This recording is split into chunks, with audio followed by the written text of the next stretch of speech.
Bien, bonjour à tous. Je suis content de voir que vous êtes toujours aussi nombreux, vous n'êtes pas découragés par les études que nous faisons, parce que ça nous concerne au plus haut point. On étudie les vices, les passions, les péchés.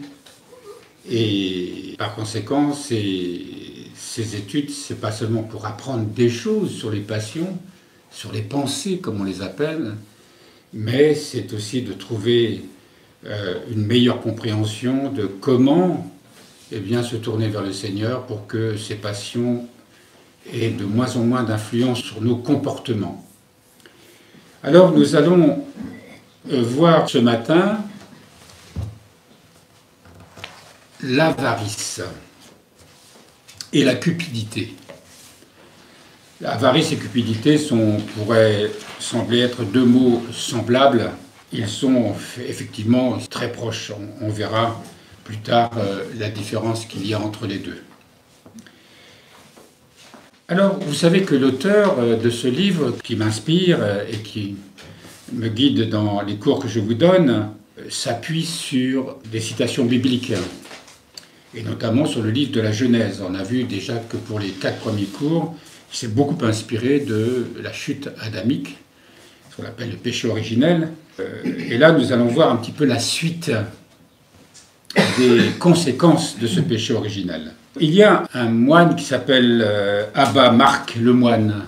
Marc le moine, c'est un livre que nous avons en bibliothèque ici, qui dit « La dilatation du cœur, c'est l'espérance en Dieu, le rétrécissement du cœur, le souci des réalités matérielles. » Alors, plus on met notre espérance en Dieu, plus on s'ouvre à la présence divine, plus on croit en sa providence, en sa présence absolument dans tout ce que l'on fait, tout ce que l'on est, plus notre cœur s'ouvre et se dilate.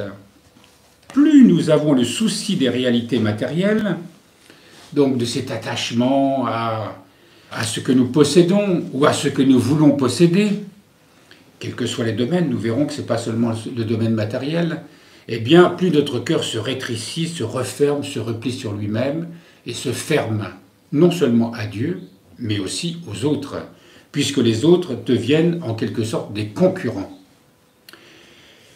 Le commandement dans le livre de la Genèse, le Seigneur dit à Adam, parle de cultiver et garder le jardin. C'est dans Genèse chapitre 2, verset 15. Cultiver et garder le jardin. Alors, effectivement, le cultiver, c'était aussi prendre soin de tout ce que la création offre. Le monde minéral, le monde végétal, le monde animal, évidemment.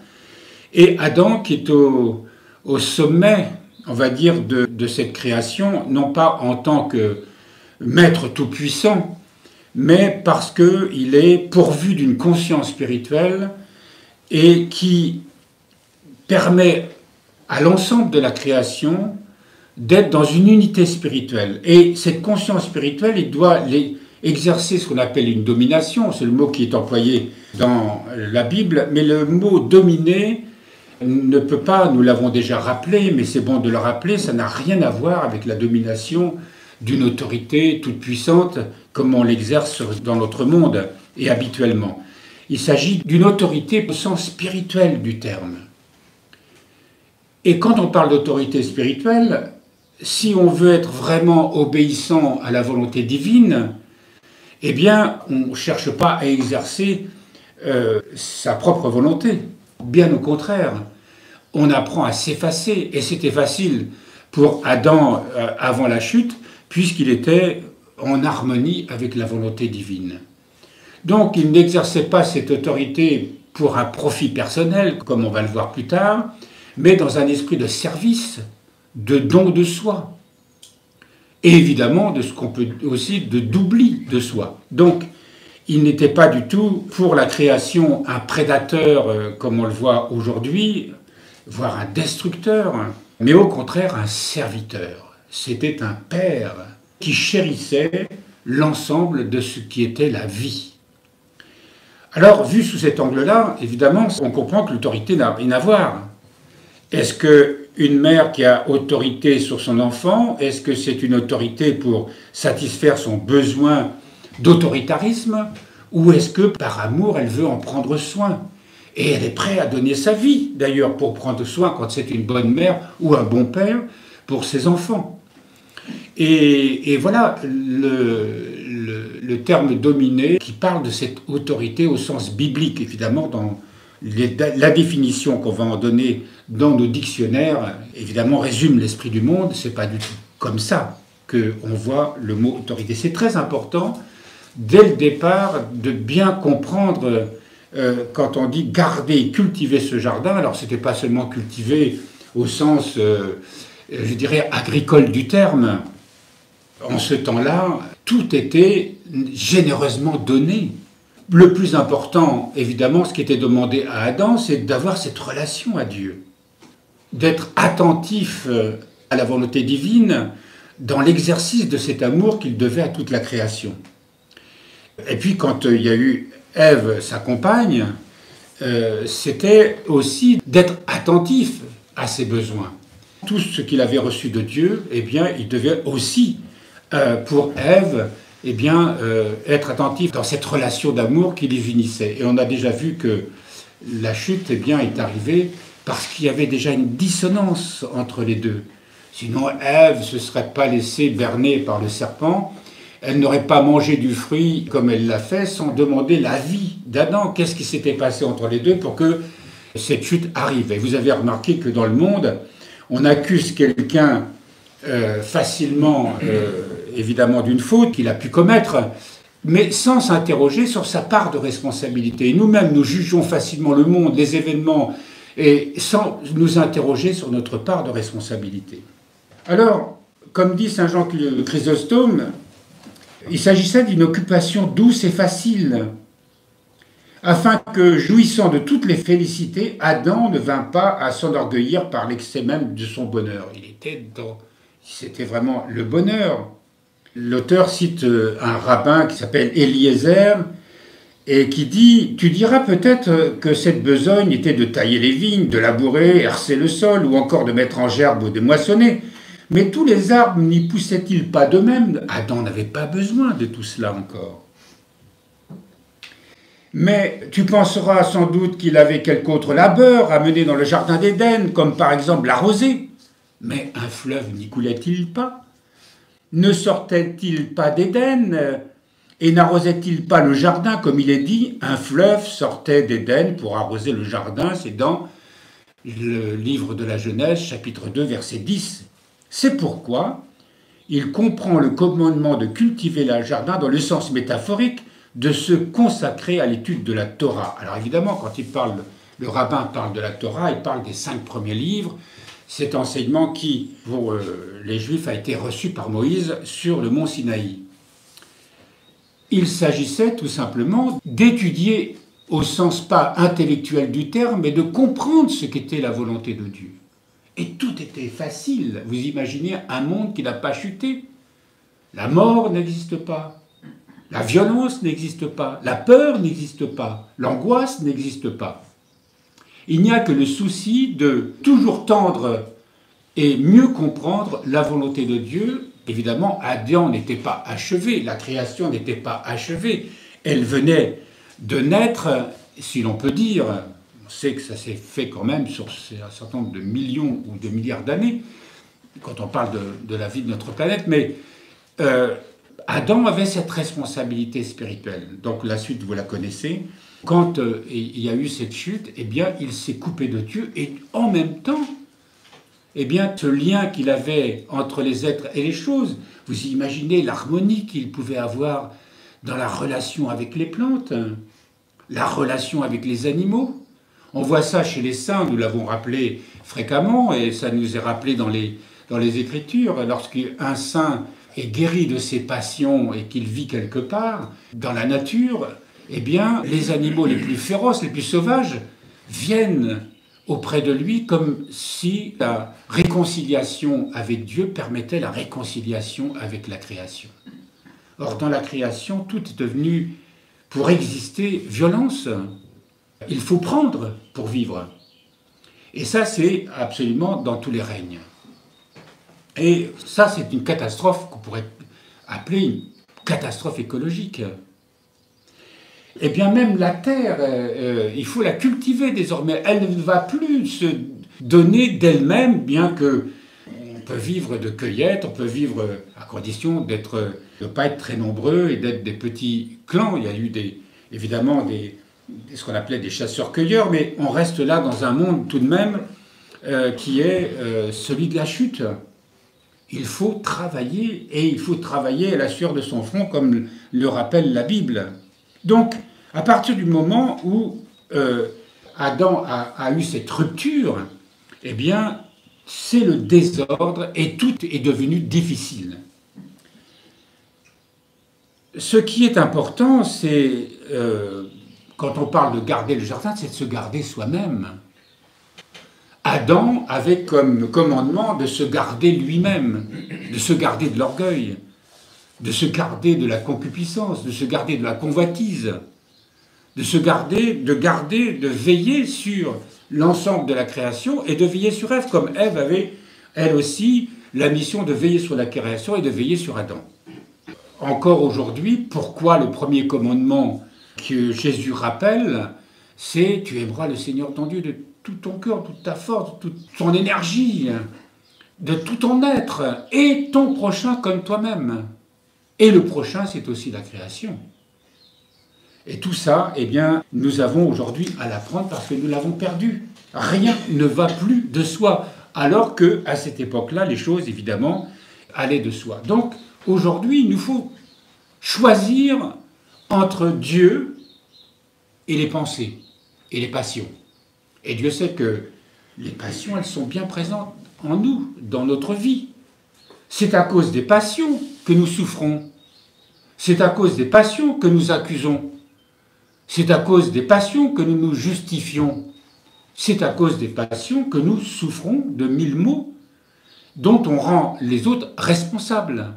Et on va le voir avec plus tard l'histoire de Caïn et Abel, mais on se dresse les uns contre les autres, et on se dresse même contre la nature. Regardez ce qu'on en fait aujourd'hui. Ou alors, quand on parle de la nature, eh bien c'est parce qu'en ce moment c'est le printemps, on est content de voir les jolies fleurs qu'il y a dans la forêt à côté, des arbustes que nous avons plantés qui sont magnifiques, ou que toutes les fleurs qu'il y a dans le cloître et qui embellissent et nous ravissent, et les yeux et le cœur. Rendre grâce de la beauté de la vie, quoi. Et pas seulement de se satisfaire d'être dans un environnement qui est beau, mais comme si c'était un dû, comme si c'était normal.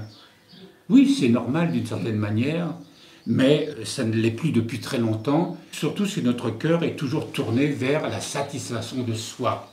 On appelle la philotie, l'amour de soi.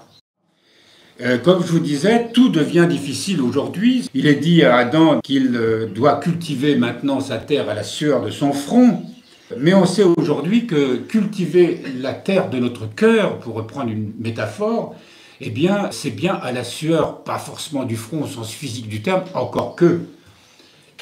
Donc, c'est vrai que quand on entend ce que nous dit la Bible, la terre devient maudite, de sorte que plutôt que de donner une récolte abondante et facile, elle fait pousser désormais des épines et des chardons.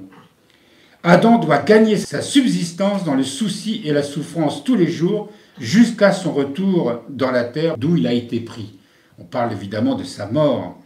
Et rien de ce qu'il aura accompli ne subsistera. C'est-à-dire qu'on devra tout apprendre à laisser. Vous avez remarqué, ça va être le sujet que nous allons aborder un peu plus tard, mais on s'accroche à ce que nous possédons, ou du moins ce que nous croyons posséder. Mais en fait, nous savons bien que ces peines et ces fatigues, c'est un chemin de guérison. Nous avons besoin de nous fatiguer. Et il ne s'agit pas de lire des livres et de s'enrichir. On ne se fatigue pas beaucoup à lire les livres, même si on prend du temps pour ça. Il s'agit de lutter contre ces fameuses passions. Et si on veut se tourner vers Dieu, eh bien on sait bien que la prière est une œuvre difficile. Et elle ne va pas de soi, elle ne va plus de soi. C'était facile du temps avant la chute, mais cela ne va plus de soi. Et il nous faut faire un vrai travail ascétique. Il y a des gens qui disent « moi je prie quand j'en ai envie ». Mais ça ne suffit pas. C'est lié à des envies qui sont finalement liées à notre volonté propre. Or, la volonté propre, c'est bien quelque chose qu'il faut en nous absolument maîtriser. Pour que la volonté de Dieu, que ce soit la voix de l'Esprit qui décide et pas moi-même. Ce que je veux faire, quand je veux faire et comme je veux le faire. Non. Donc la prière, c'est d'abord une règle de prière. C'est pour ça qu'il y a des offices avec des temps de prière, avec des prières qui sont construites, qui sont le fruit de tout ce que nos pères ont expérimenté et qu'ils nous ont légué. Donc c'est le fruit d'une expérience. Si on n'a pas une vie sobre dans le boire et le manger, comment prier vraiment? C'est évident que, et on l'a vu à propos du jeûne, on a la nécessité d'avoir des temps de jeûne et la nécessité de se maintenir dans une certaine sobriété. C'est même pas une certaine sobriété, une sobriété certaine plutôt. Et puis de se détacher vraiment des soucis du monde. Je ne dis pas qu'il ne faut pas continuer de vaquer à ses occupations, évidemment, remplir ses responsabilités, ses devoirs. Mais tout ça avec un cœur tourné vers Dieu. Et c'est une œuvre difficile, nous le savons. Il faut refaire ce chemin qui est l'inverse, évidemment, de celle de ses passions, qui est la satisfaction de ses désirs personnels. Renoncer à ses désirs personnels, renoncer à sa volonté propre. Et de découvrir qu'en nous unissant à la volonté divine, eh bien, il se passe un miracle, c'est qu'on acquiert une vraie liberté intérieure. Il est dit dans le livre de la Genèse que, donc on parle d'Adam, c'est lui qui est visé, qui doit désormais travailler durement la terre et qu'elle sera pour lui source de beaucoup de difficultés à cause évidemment des biens spirituels perdus. Ève, il lui est dit qu'elle enfantera dans la douleur, ce qui signifie que auparavant elle n'avait pas à enfanter dans la douleur. Alors évidemment, dans le récit biblique, ils sont que tous les deux et que les premières naissances concernaient leurs deux premiers enfants qui sont Caïn et Abel. Mais n'oublions pas que cette histoire d'Adam et de Ève raconte l'histoire de l'humanité qui a existé dans un très lointain passé, tout simplement pour nous expliquer comment ça s'est passé, quoi. Elle va enfanter dans la douleur. C'est pour cela que la Mère de Dieu, lorsqu'elle reçoit le germe divin en elle, nos pères disent qu'elle n'a pas enfanté dans la douleur, puisque cette conception est miraculeuse, et la naissance elle-même est miraculeuse, puisque le Christ, qui est l'incarnation du Verbe lui-même, qui prend la chair d'homme, eh bien, il est immaculé. La Mère de Dieu est immaculée, et évidemment, cet homme qui va naître, qu'on va appeler Jésus, est pur, et il ne connaîtra aucune souillure tout au long de son existence. Tout en expérimentant quand même la souffrance de l'homme, les conséquences du péché de l'homme. Mais il n'en demeure pas moins que c'est la condamnation. Alors l'auteur écrit « Nulle part », comme pour Adam, il est écrit concernant Ève, la fatigue, nulle part on parle de sueur, nulle part de travail, mais peine et gémissement, souffrance. Note Saint Jean Chrysostome. Ce qu'Ève et toutes les femmes à sa suite auront à subir équivaut à 1000 peines et 1000 morts, ce qui est beaucoup plus grave. Ces peines et gémissements concernent l'enfantement parce que Ève est la mère de tous les vivants. C'est la conséquence de ces naissances difficiles, et vous les femmes évidemment, celles qui avaient donné naissance à des enfants, vous savez ce que c'est que de porter un enfant et de lui donner naissance, même si aujourd'hui, grâce à la médecine et au progrès scientifique, on peut soulager ces souffrances. Mais on remarque aujourd'hui que malgré les sciences, etc., il y a beaucoup de naissances qui sont devenues difficiles. Alors que dans les sociétés anciennes, les naissances semblaient beaucoup plus faciles, peut-être de la rudesse. Des gens qui avaient une santé, qui avaient une vitalité aussi que nous n'avons plus aujourd'hui. Fort probablement. C'est la réalité du monde dans lequel nous sommes. Mais il y a quand même une question qu'on peut se poser. Quand on parle de l'aspect spirituel des choses, il y a dans le mystère de la femme, on l'a abordé, et c'est une réflexion, ça, qui doit vraiment nous concerner, il y a une sorte d'enfantement spirituel aussi, que les femmes d'aujourd'hui peinent à prendre conscience. Je vous l'ai dit ici, les femmes veulent être l'égalité de l'homme dans un souci d'égalité au sens justice, et il y a effectivement des raisons à cela, mais dans le domaine spirituel, cette distinction entre l'homme et la femme est tout de même de ne pas perdre de vue ce que nous sommes en tant qu'hommes et ce que nous sommes en tant que femmes. Et il y a une sorte de maternité spirituelle qui demande vraiment qu'on y réfléchisse, qu'on médite et qu'on retrouve vraiment que la femme puisse retrouver vraiment ce qu'elle est dans son essence en tant que femme. Et l'homme, évidemment, en même temps, ce qu'il est, lui, en tant qu'image du Christ. Nous l'avons vu la dernière fois quand on a parlé de ce passage assez délicat de saint Paul à propos du mariage. Je ne vais pas revenir dessus, réécouter le cours que nous avons donné. Alors, à la suite de ça, Adam et Ève, dans la chute, désormais, ce nouvel état qui a entraîné le monde entier dans justement cet état douloureux, donne naissance à Caïn et Abel. Abel, il est nomade, il a des troupeaux, il doit vraiment se déplacer, il fait confiance à la providence, il fait confiance à l'Esprit de Dieu, parce que en étant nomade, il ne peut pas s'attacher à grand-chose.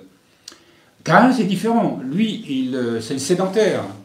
Il construit des villes, il développe des techniques autour justement de cette sédentarité. Et vous savez, depuis tout le temps, il y a toujours une opposition entre les nomades et les sédentaires. Donc c'est vraiment deux modes de vie qui devraient normalement trouver un certain équilibre.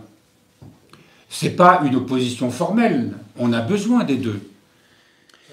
Mais il va s'élever entre les deux frères une jalousie, et surtout une jalousie par rapport à Caïn. Pourquoi ? Parce que finalement, quand on est sédentaire, on s'attache aux choses.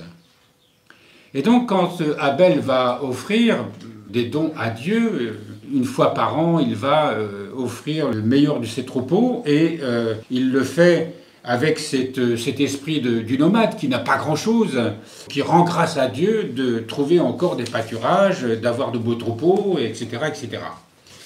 Tandis que Caïn, eh bien, déjà est tombé dans cette faute du sédentaire, il s'attache à ce qu'il possède. Et il devient propriétaire de ce qu'il possède. Et il ne rend plus vraiment grâce à Dieu. Alors il sait que c'est la règle, la religion, donc d'offrir les prémices de ce qu'il possède à Dieu, mais il le fait avec un cœur qui n'est plus tourné vers Dieu. Il a un cœur corrompu. Et Dieu n'agrée pas son offrande. Et du coup, il devient jaloux de son frère, et vous connaissez la suite, eh bien, il va tuer son frère par jalousie. Et il le tue parce qu'il voit que son frère est meilleur aux yeux de Dieu. Ça nous paraît contradictoire, mais pourtant c'est la réalité. Et il devient à ce moment-là encore plus banni qu'avant. Et il y a une conséquence. Vous savez, il y a ce passage du chapitre 4 du livre de la Genèse. L'homme connut Ève, sa femme. Elle devint enceinte et enfanta Caïn et dit « J'ai procréé un homme avec le Seigneur ». Elle enfanta encore son frère Abel. Abel faisait paître les moutons. Caïn cultivait le sol. À la fin de la saison, Caïn apporta au Seigneur une offrande de fruits de la terre. Abel lui apporta aussi des prémices de ses bêtes et leur graisse. Le Seigneur tourna son regard vers Abel et son offrande, mais il détourna son regard de Caïn et de son offrande. Caïn en fut très irrité et son visage fut abattu. Et le Seigneur dit à Caïn, « Pourquoi t'irrites-tu ? Et pourquoi ton visage est-il abattu ? Si tu agis bien, ne le relèveras-tu pas parle de son visage bien sûr, si tu n'agis pas bien, le péché tapis à ta porte te désire, mais toi domine-le. C'est très intéressant cette fin de verset.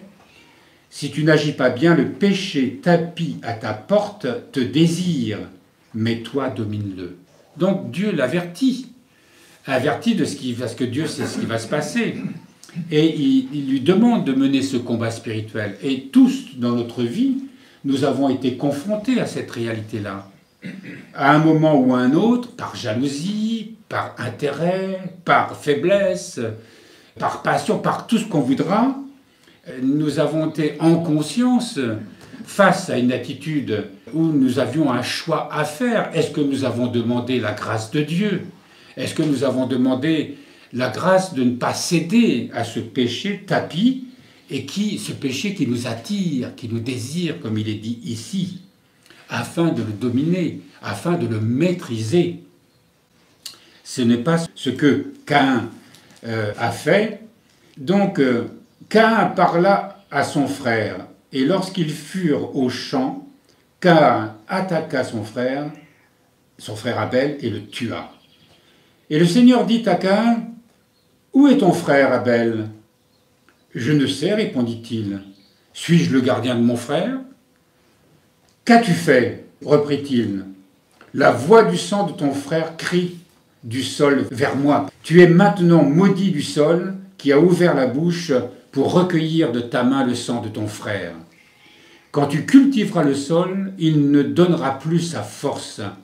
Tu seras errant et vagabond sur la terre. » Caïn dit au Seigneur, « Ma faute est trop lourde à porter. Si tu me chasses aujourd'hui de l'étendue de ce sol, je serai caché à ta face, et je serai errant et vagabond sur la terre, et quiconque me trouvera me tuera. » Vous avez remarqué qu'il y a un parallèle avec Adam et Ève, quand ils ont tous les deux péché, qu'ils ont vu qu'ils étaient nus, c'est-à-dire fragiles et pécheurs, et que Dieu est venu à eux, ils ont commencé par se justifier.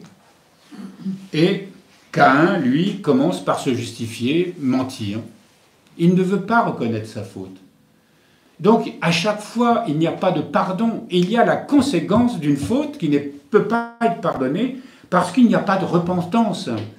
Donc, dans notre vie, comme ce récit, il faut bien nous dire une chose, c'est que on peut, si on ne comprend pas comment se corriger, dominer ses passions, eh bien, notre vie peut devenir un enfer. Et d'ailleurs, très souvent, on en veut au ciel et à la terre, on en veut à tout le monde, et on trouve mille et une justifications parce qu'on ne comprend pas ce qui nous arrive.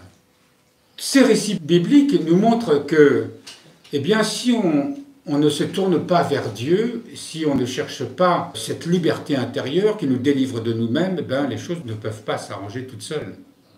Faire la volonté de Dieu, c'est un combat, eh bien, qui se fait, pour reprendre l'expression biblique, à la sueur de notre front, dans les douleurs de l'enfantement. Mais la grâce de Dieu, et surtout avec la venue du Christ, tout devient beaucoup plus facile. Avec le Christ, tout devient beaucoup plus facile. Avec sa grâce, avec son aide, avec sa présence, eh bien, par le mystère de la croix, tout devient beaucoup plus facile. Alors, il est dit quelque chose là, la terre ne donnera plus sa force. Ça me rappelle un verset que j'ai évoqué récemment, un verset dans notre psautier, au psaume 83, le verset 6. Je vous l'ai cité à plusieurs reprises. Ce verset nous dit que celui qui trouve sa force dans le Seigneur trouve dans son cœur des chemins tout tracés.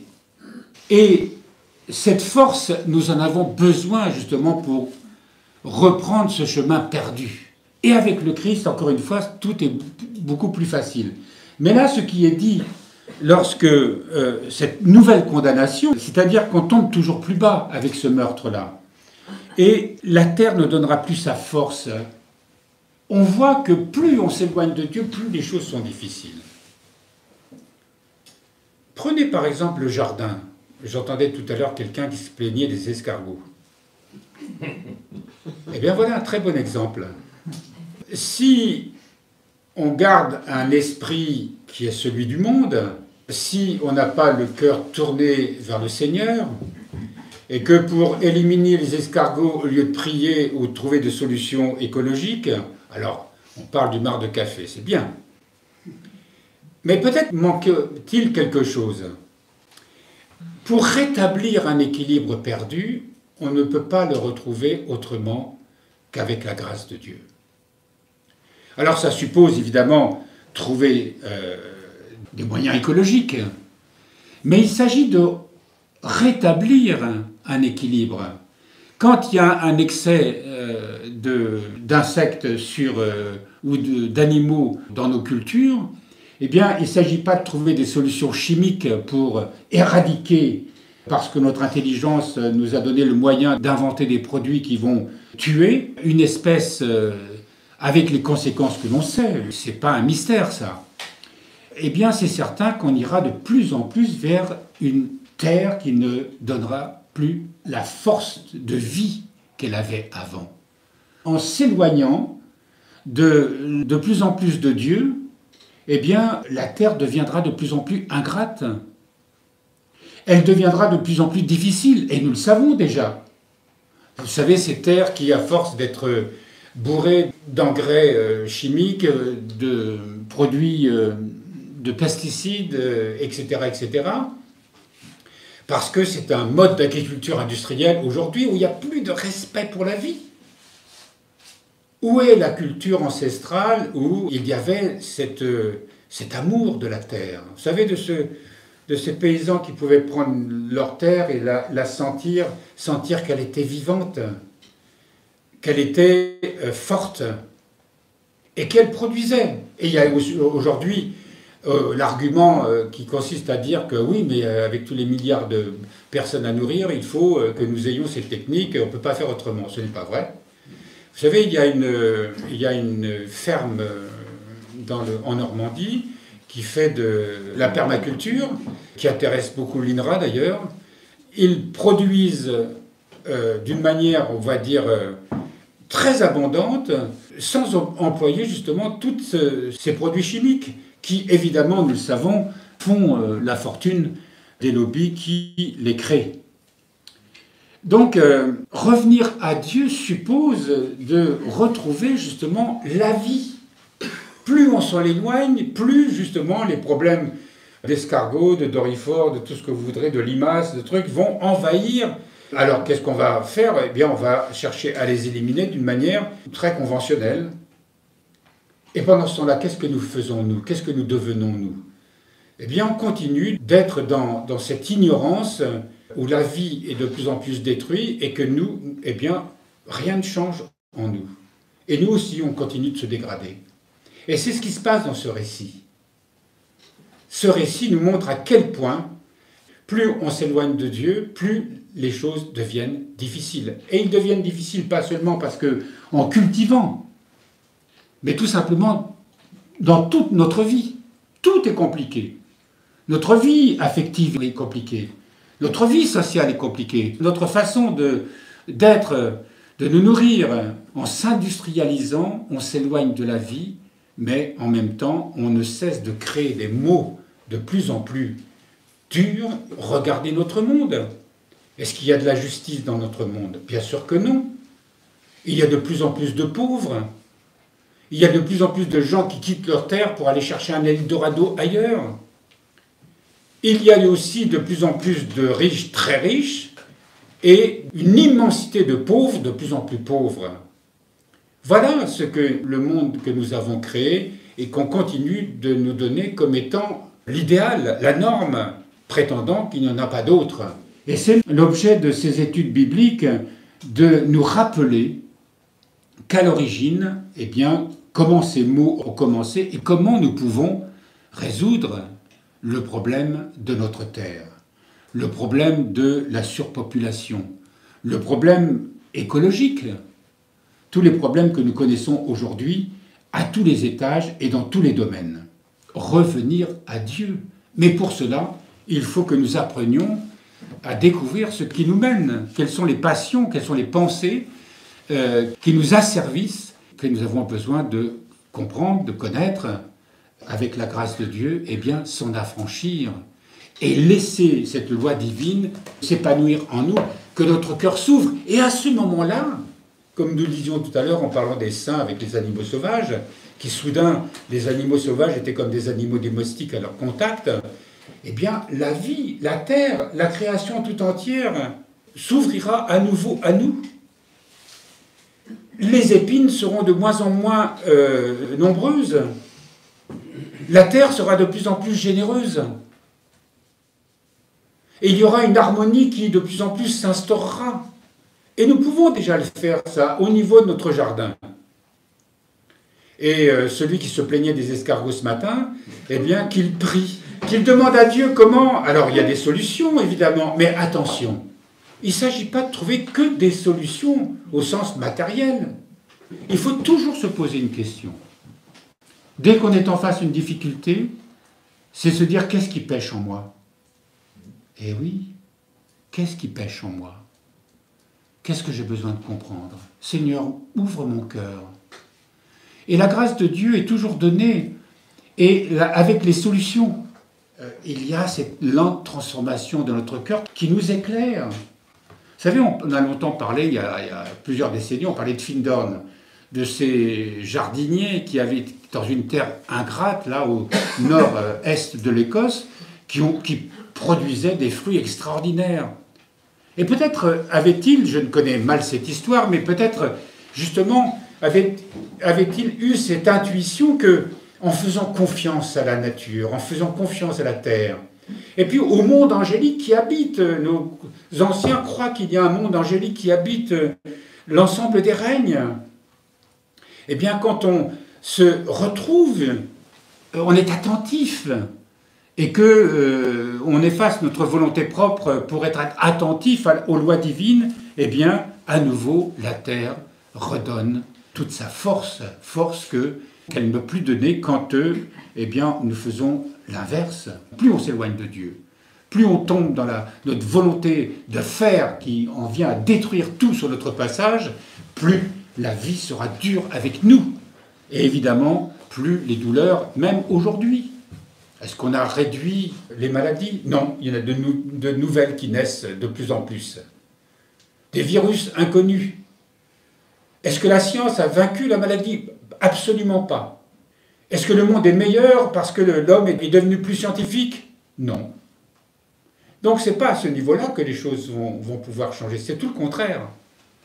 Tant que notre cœur n'aura pas retrouvé cette union, justement, où nos passions vont s'apaiser, nos passions vont disparaître au profit, au contraire, de la générosité, du don de soi, de l'oubli de soi, alors notre intelligence sera capable d'engendrer des sciences qui ne seront pas en contradiction avec les lois divines. Ça, c'est un point extrêmement important que nous devons retenir. Dès que nous avons un souci, dès que nous avons un problème, prenons l'histoire de notre jardin ou de la terre, nous sommes responsables, là où nous sommes, et responsables des oiseaux, responsables de tout l'environnement, des insectes aussi. Alors, dans le paradis, Adam et Ève étaient comblés de biens matériels et spirituels, ça va ensemble, avec le désir naturel de les conserver et d'en acquérir de nouveaux si nécessaire. Mais tout était équilibré. Ce désir est une bénédiction en ce sens qu'il favorise le dynamisme de la vie personnelle et commune, ainsi que le partage et la fraternité. Quand on a évidemment le souci de Dieu et le souci des autres, tout ce que nous le faisons, je dirais, par souci des autres, par amour de Dieu et par amour des autres. Or, la transgression superposa à ce désir non seulement l'envie de posséder ses biens pour soi seul, donc l'avarice, mais l'envie d'en acquérir toujours et toujours davantage sans que cela corresponde à un besoin, ce qu'on appelle la cupidité. Vous avez remarqué, et c'est ce qui est dit là, plus on en a, plus on en veut. Cette double passion est comparable à un gouffre monstre insatiable qui dévore à mesure qu'il engloutit ce qu'on jette dedans. Ça, c'est saint Ambroise de Milan qui dit ça, au IVe siècle. Et alors, il y a une sainte, une mère spirituelle, Amma Synclétique, qui parle de l'avarice et de la cupidité. Elle dit « Celui qui n'a rien désire peu, mais une fois ce peu obtenu, il désire davantage. » C'est tout le mécanisme de notre monde, n'est-ce pas? Dans le monde, on dit non, enrichissez-vous. Voilà. Il faut en avoir de plus en plus. Mais n'oublions pas une chose, ce que nous le prenons à quelqu'un. Toujours. A-t-il 100 pièces d'argent? Il en convoite 1000. En possède-t-il 1000? Sa cupidité n'a plus de borne. Et ainsi, ne pouvant se limiter, les avares déplorent perpétuellement leur pauvreté. Leur cupidité entraîne toujours l'envie avec elle, et l'envie consume son possesseur avant de dévorer ceux du voisinage. L'avarice et la cupidité, cette double passion aux nombreux soucis, comme le définit très bien Évagre le Pontique, se manifestent notamment lorsque nous éprouvons un grand plaisir à posséder des biens de ce monde ou à les acquérir. Ce téléphone. Vous savez, les gens qui attendent le dernier téléphone, pour ceux qui peuvent se le payer, quoi, qui font des queues interminables, tôt le matin, il faut avoir le premier. La mode, alors vous me direz, c'est le printemps et les femmes ont le souci de s'habiller comme nous le voyons dans le monde. Et donc on va sans cesse trouver toujours de nouveaux habits. Alors vous allez me dire, c'est quand même bien de paraître beau, mais qu'est-ce qui se cache aussi derrière ça? C'est pas seulement le fait d'être bien et convenable aux yeux des autres, mais il y a le souci de paraître et de posséder. Et c'est vrai que nous sommes attachés à ce que nous possédons sans même nous en rendre compte. D'ailleurs, il suffit de nous piquer quelque chose et tout de suite, qu'est-ce qui se passe? Vous savez, il y a un passage dans l'Évangile où on dit « On veut te prendre ton manteau, ben donne aussi ta tunique ». C'est pas comme ça que ça marche chez nous. Hein. Et ça me rappelle un épisode où saint François avait fabriqué un objet. Alors, on parle d'un panier, d'autres, on parle d'un coffret qu'il avait fait, enfin, peu importe. Et en fait, il était content de son affaire. En fait, content d'avoir fait ce petit travail, mais ce contentement, c'était déjà le posséder. Et quand il s'est rendu compte que finalement il y pensait comme avec une certaine satisfaction de soi, qu'il était en train de se l'approprier, eh bien il a décidé de le brûler pour se débarrasser de cela. Alors ne rentrez pas chez vous, ne foutez pas le feu dans... C'est pas de ça dont il s'agit. Si vous avez des choses auxquelles vous êtes attaché et qui ne vous servent à rien, donnez-les. Il y en a qui en ont besoin peut-être, même sûrement. Donc, nous nous préoccupons constamment, jusqu'à en perdre le sommeil, de conserver ce que nous avons. C'est vrai. Nous sommes attristés à l'idée de devoir nous priver de quelque chose à quoi nous sommes attachés. Il y a des choses qu'on possède même affectivement. Ah, c'est un objet qui a appartenu à ma mère, à mon père. Et c'est difficile de se détacher des choses. Vous savez, quand on entre dans la vie monastique, on décide de renoncer à tout. Et quand on dit à tout, c'est que si on a des biens, et saint François, d'ailleurs, avait cette recommandation où il disait, il ne s'agit pas de donner ses biens à ses enfants, vous les quittez, vous avez une fortune, vous les transmettez à vos enfants, vous ne donnez rien. Vous ne vous détachez pas, c'est eux qui vont prendre soin de et vous resterez attaché. Et vous serez, d'une manière mystérieuse, lié à cet attachement. Donc, donnez-le aux pauvres, et c'est comme ça que ça marchait. Donnez aux pauvres. Alors, si vos enfants manquent de quelque chose, donnez-leur. Mais vous savez, cette histoire d'héritage, cette accumulation de biens, de trésors familial qu'on ne cesse d'enrichir, fait partie aussi, justement, de cette avarice et de cette cupidité. Et si on faisait le tour un peu de ce qu'on possède en se posant la question, est-ce que ça nous est utile ? Est-ce que j'en ai besoin? Et puis on se rend compte que ça fait des années que c'est là, j'en ai pas besoin. Peut-être que j'en aurai besoin un jour. Mais vous savez qu'on va mourir. On a toutes les chances de mourir d'ailleurs sans que ça ne serve jamais à rien. Pour moi.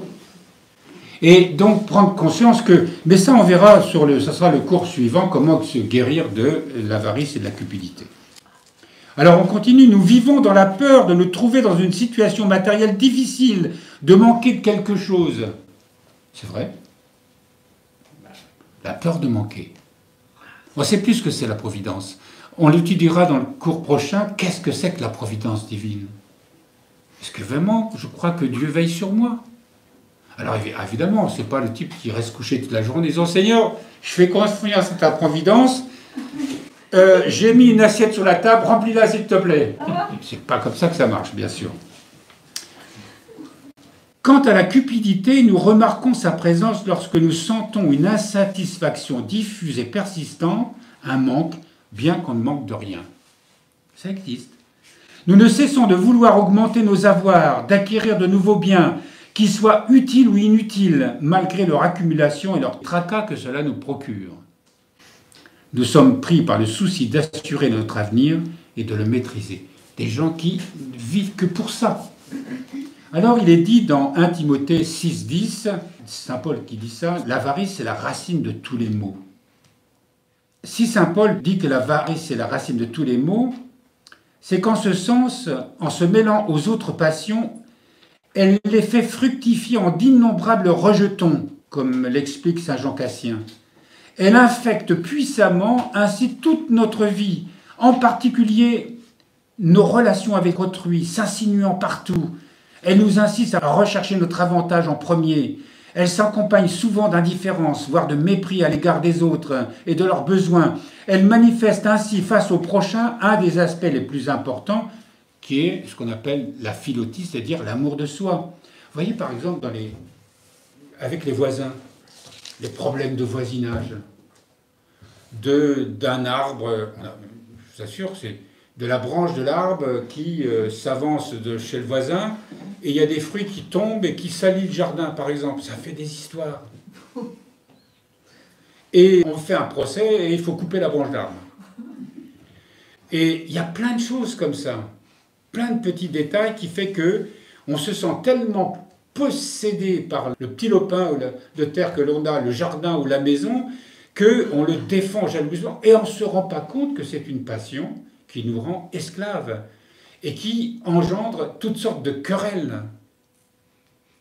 L'avarice révèle un attiédissement de notre amour pour Dieu. Ben évidemment, plus on est attaché, moins on est tourné vers Dieu, même si on va à la messe tous les dimanches. Mais comme on l'a vu tout à l'heure à propos de Caïn et Abel, Abel a un véritable amour de Dieu. Et il aime son frère. Et donc il porte les prémices de tout ce que Dieu lui a donné, il rend grâce à Dieu, il sait que ça ne lui appartient pas et que tout dépend de la providence divine. Et donc son cœur est en paix. Mais pour Caïn, ce n'est pas la même chose. Il est déjà possédé par ce qu'il a construit et il commence à jalouser son frère. Et quand il se rend compte que Dieu n'agrée pas son offrande, alors la jalousie l'emporte et là ça déclenche d'autres passions. Le meurtre. L'avarice, nous l'avons dit, révèle un attiédissement de notre amour pour Dieu, note saint Jean Cassien, attiédissement d'autant plus marqué que s'embrase notre amour pour le monde. La tension naturelle de notre intellect vers Dieu se relâche, entraînant une perte de sa lucidité. Elle ne nous est plus évidente dès lors que de voir en autrui l'image de Dieu selon laquelle chaque être humain a été créé, avec pour conséquence directe le refroidissement de notre amour pour notre prochain. Nous peinons à rencontrer les autres en tant que personnes, les voyant plutôt comme des objets à notre disposition, plus ou moins intéressants, agréables ou utiles.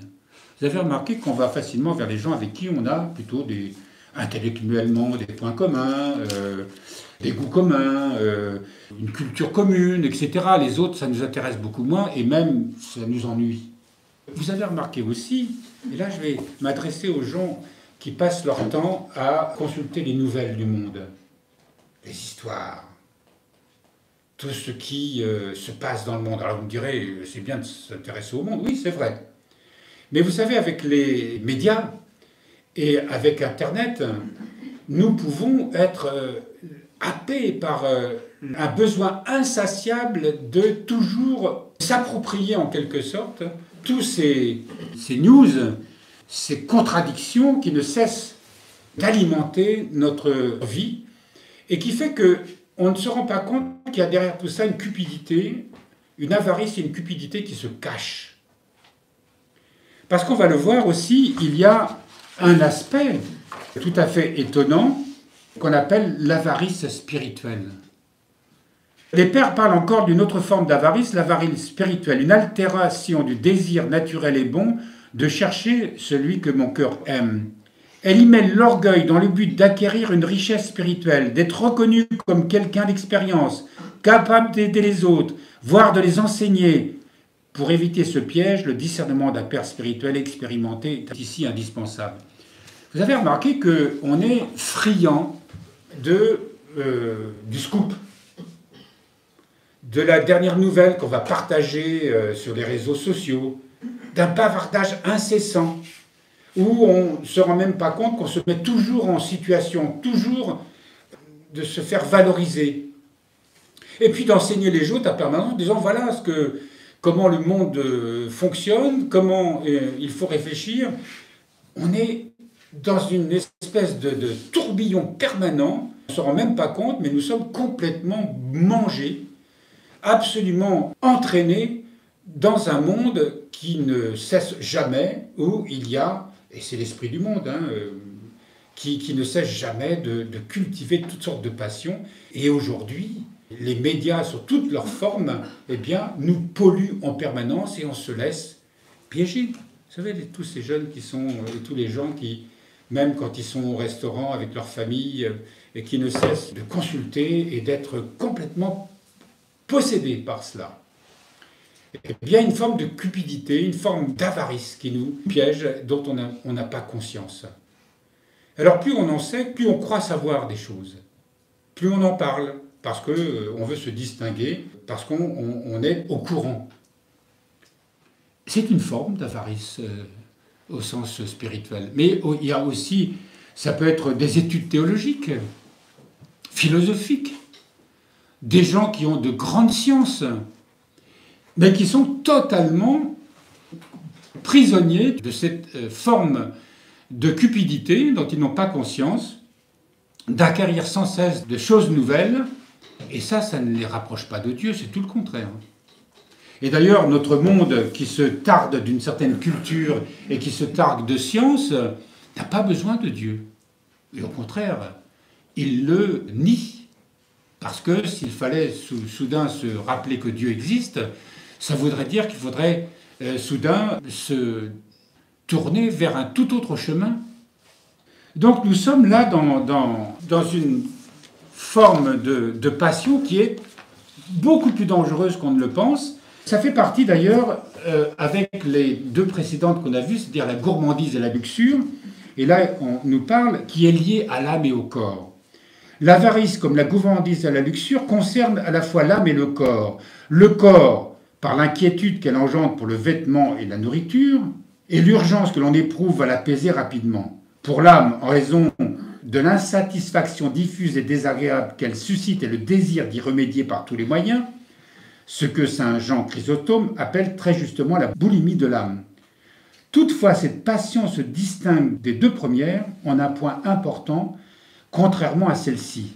Elle n'est pas réfrénée aux besoins naturels, donc limités du corps. En effet, la gourmandise, une fois le corps repu, s'apaise.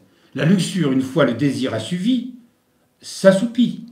L'avarice, quant à elle, en fixant son attention sur des objets n'étant pas liés directement au corps, n'est pas liée par les limites du corps et peut se développer sans tenir compte de ses besoins réels. De fait, elle n'a de cesse de chercher à augmenter la quantité de ses biens et à améliorer la qualité de ceux qu'elle possède déjà. Dans la gourmandise, on a vite des soucis de santé. Dans la luxure qu'on a vue précédemment, on souffre de cette addiction.